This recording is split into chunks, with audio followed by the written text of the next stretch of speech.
Hi, this is the Coding Nurse. Thank you for clicking on my channel. I wanted to talk briefly today about medical coding programs. And we know that there are two types of programs. There are online programs and then there are brick and mortar classroom classes. Although right now, because of coronavirus, they're all online classes. But I mainly wanted to talk because since I started my channel, I've been contacted by quite a few people who have taken taken coding classes at various programs, and I'm not really finding that they're as prepared as they should be, especially for the money that they've spent.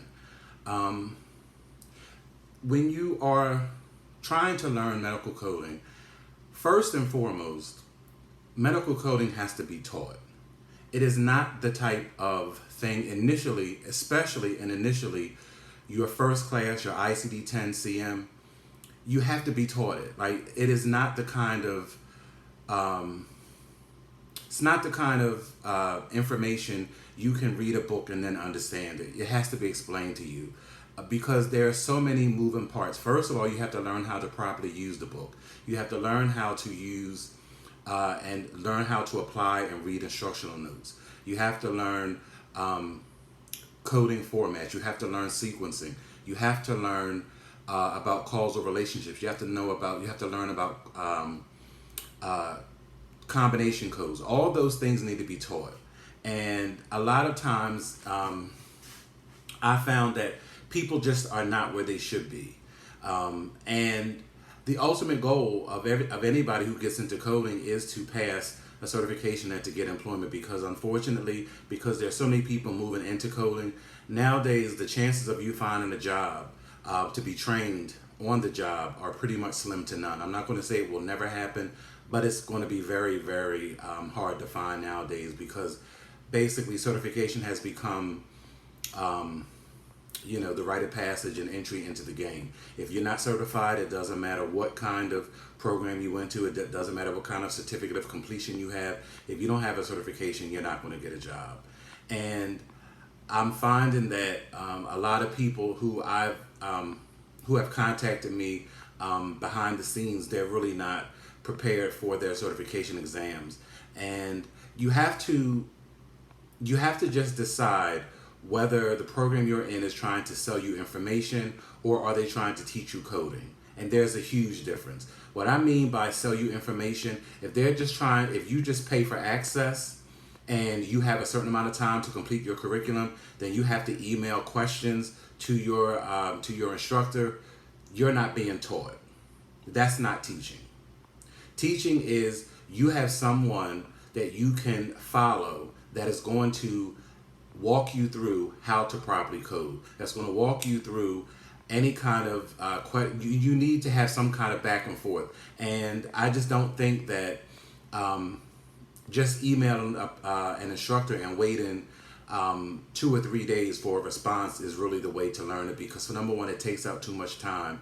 And when you're learning, you need momentum. You need you need to know, okay, I'm getting this, and then that motivates you to go and read more. It motivates you to study longer. And when you're not being properly supported, it can become problematic. And that's why a lot of people, when they sign up for these programs, you think, oh, well, I have a year. You have access for a year. You think that, oh, that's going to be enough, but it's really not.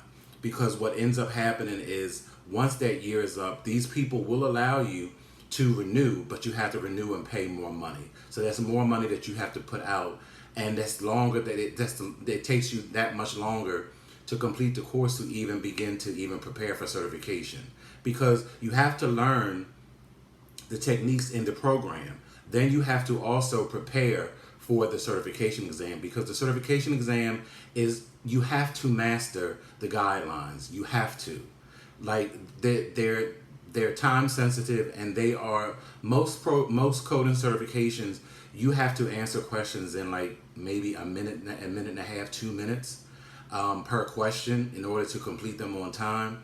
And that's if you know the guidelines, you can get through questions a lot faster, because you can read a sentence, you can read a scenario and know instantly, just by looking at the answers. You don't even have to verify a code. You could just look at it and tell from the sequencing what the right answer is. So, but you have to know that. If you don't know it, then you have to look through. It takes out longer times. It takes out more time, and then a lot of people run out of time when they take their exam. If you run out of time on any coding exam, I think I've said this in one of my previous videos. If you run out of time during any of your coding exams, you don't know the material. It's just that simple. You don't understand, and you have not mastered the guidelines. You haven't mastered the basic concepts, because you should never run out of time for any certification, regardless of how many questions, regardless of what it is, because you should be prepared. And that's why you have to master the guidelines, and then you use the exam prep books. You use those questions to build speed and to help reinforce the guidelines. So I'm just really, honestly, I'm not really pleased with what I'm seeing across the industry, because it's not just online programs, it's not just brick and mortar, it's both of them. I have talked to people who have completed both types of programs, and they're still stuck. Like, they still haven't sat for their certification, and they're not prepared to sit for their certification, quite honestly. And they're frustrated because they have put in time, they've spent a lot of money, sometimes thousands of dollars for a program, and they're still in the same position a year later, a year and a half later. And times are hard. People don't have money to waste. People don't have time to waste. And with what's going on now with the coronavirus, coding is a wonderful career option for a lot of people. And I talk to a lot of women who have children. It is perfect if you have children, for you to be able to stay home. If you have to stay home with your children, you can stay home with your children. You can work, and you don't have to worry about any kind of unnecessary exposure. Plus, people are always going to get sick, and unfortunately, because of the current situation we're in now, people are going to get. There are many more people who are going to be sick. So all of those visits have to be, first of all, they have to be coded to be submitted for payment. Then once they're submitted for payment, they have to be coded. They have to be audited for completeness, for proper reimbursement. So there's always going to be work for coders, especially if you want to work remotely and work from home. But to get to that point, you have to master the guidelines. You have to master the basic concepts, at least of ICD-10-CM. You need to pay to have someone teach you, not give you access to material, teach you ICD-10-CM at least. Then if you feel, ambitious, and you think I can learn PCS on my own, or I can learn CPT on my own, maybe you can, because at least at that point you will have understood that there are guidelines that are attached to every code set. There's nomenclature, there's code formats that are for every code set. So at least if you know one and you can master one, you can kind of get through the other. The purpose of this video is to let people know, when you contact these programs, not only ask them how much does it cost, because they're going to sell you the sun, the moon, and the stars, but ask them how many people take their exam in a year. Ask them how many people pass their exam on the first try.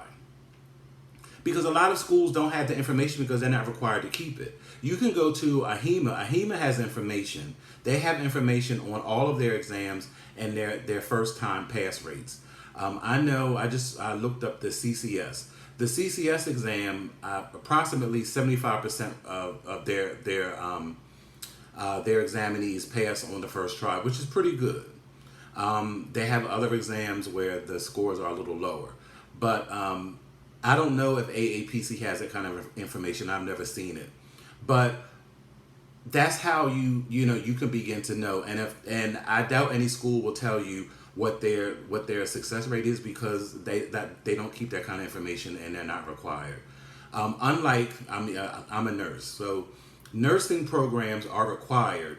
Like, they get tracked. That's how they maintain their accreditation. If a certain number of students don't continue to fail the boards on the first try, then the state will come in and inspect your program, because what are you not teaching these students that they're not able to successfully complete an exam after 1 year, 2 years, 4 years of education. And I would like to see medical coding move to that, because I just think that it's just sad what I'm seeing. And I started this channel initially just to give people information, just to talk to mainly nurses about coding and how it is a great transition if you want to get away from the bedside. But it's kind of I've kind of changed my focus, because now I am feeling like I want to teach. Well, I am teaching a coding class now, but that's what I was feeling like I wanted to move to when I first started this channel, and I did a video back in, I think, January. So now I currently have an ICD-10 CM and PCS class. We're in our last week of ICD-10 CM, and I think we've had 12 classes. And in 12 classes, we have completed the ICD-10 CM book. And I give them quizzes every week, at least 10 questions. Some weeks when if it's a complicated chapter like the cardiovascular system, or like we did cancer, I give them 15 questions to make sure that they understood the material. And they're not run-of-the-mill basic questions. They are questions where you have to really think, where you have to learn how to use the guidelines, know how to use the book, know how to use those instructional notes. And they're doing really well. I'm really, really proud. And even though when I say that coding is something you have to be taught it, yes, 'tis true. But you also have to put the work in between classes. You also have to make time every day. If it's no more than 15 minutes, you have to use that book every day. Because if you think I'm just going to pick it up and I can't look at it until Thursday, we have class, because my class meets twice a week, Mondays and Wednesdays in the evening for 2 hours. If you're going to pick it up just on Monday and Wednesday and then put it down, you're never going to get it. Never. Because you have to practice. You have to take notes. You have to make it work for you. And I have my class, they know if they have any questions, they can contact me. Matter of fact, I don't think they contact me enough, and I tell them, and I also have told them, when you don't contact me and I give you a quiz, I expect you to ace it. If you're not acing it and you're not contacting me, then there's a problem, because you're not putting in the effort, or you don't want to put in the effort. Because if somebody's telling you they're there to help you and you don't access the help and you're not doing well, you can't blame anybody but yourself, because that's what adult education is. This is not nobody. There are no children, in the work world. So if this is what you want to do, you have to put in the effort. And I just think that people need to start putting pressure on these programs.